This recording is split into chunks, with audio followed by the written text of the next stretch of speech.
Manchester United's horrid start to the season slipped even further into the mire with their Carabao Cup loss to Grimsby Town in midweek. United now welcome Burnley to Old Trafford as pressure mounts on Ruben Amorim ahead of the international break. Some have questioned Amorim's behaviour during the 12-11 penalty shootout loss against Grimsby that knocked United out of the Carabao Cup. The Portuguese head coach's post-match comments thrust further doubt around Amorim's position at the club, with some questioning his commitment to the role.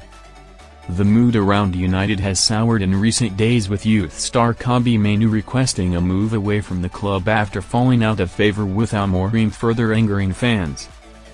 Following United's horrendous start to the season, Amorim's tactic and man management are both under the microscope, as anything besides a comprehensive win against Burnley may spell the end of a dismal 10 months in charge. Jamie O'Hara spoke passionately on Sky Sports News about Amorim. "They've got massive problems, the players aren't performing and the manager is getting it wrong. The tactics are nowhere near good enough, he's not getting the best out of the players, he's been a disaster ever since he's come in," he continued.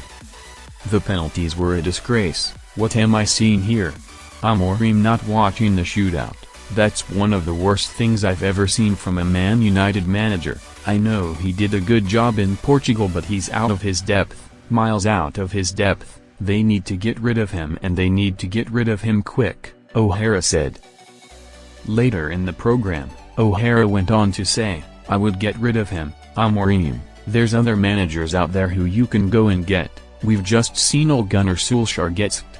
Ole Gunnar Solskjaer isn't the worst option. He can come in and be a stopgap manager, and interim manager, and get the players back on side," O'Hara went on.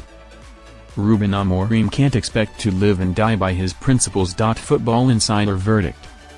Amorim has come under increasing fire for his stubborn approach to not moving away from his 3-4-2-1 system that the 40-year-old is so wedded to.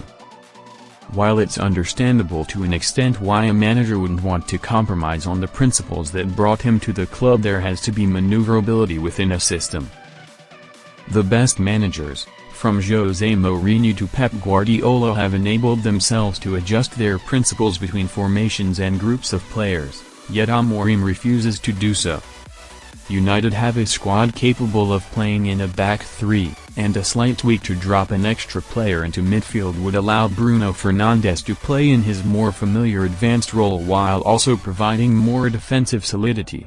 Compromises are available to Amorim, but he opts to live and die by the sword that got him hired at United in the first place instead.